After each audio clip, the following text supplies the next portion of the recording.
A presentación da novela inédita 19 badaladas marcará o inicio das xornadas que o Concello da Pobra dedicará a Anxo Rei Ballesteros.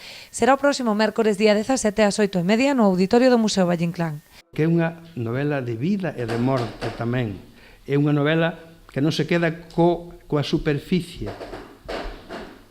coa, que diría Blanco Amor, esmorga desa noite. Vai moito máis alá. Reflicte o que pensan, o que senten eses personaxes. A alma dos personaxes é fundamentalmente o que se reflicte xa. Por lo tanto, sendo a primeira novela e sendo de un escritor con 17, 18 anos, é tremendamente importante resaltar que Anxo Rei Ballesteros naceu escritor. O mércores 24 terá lugar tamén na Torre de Bermúdez unha conferencia sobre a obra do homenaxeado a cargo de Manuel Castelao. A seguinte semana, o mércores 24 de outubro, tamén no auditorio do Museo Valle Inclán, vai haber unha conferencia sobre a obra de Anxo Rei Ballesteros a cargo de Manuel Castelao.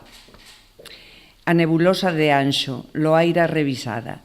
E a música a vai poñer Baraúnda. O acto central destas xornadas será o domingo 28 coa inauguración dunha rúa que levará o nome de Rei Ballesteros. Unha rúa que sae de onde está a rotonda de acceso ao Peirao Vello e morre pois onde está o mercado municipal, toda esa rúa, que terá pois dous cartéis na entrada e na saída. Con estas xornadas, o Concello da Pobra pretende manter vivo o legado dun dos seus veciños máis ilustres, que destacou non só pola súa creación literaria, senón tamén pola súa promoción da cultura e do pensamento. No 10º aniversario da morte de un dos grandes creadores da narrativa galega, e non solamente un dos grandes narradores, sino un dos grandes pensadores e un dos grandes ensayistas.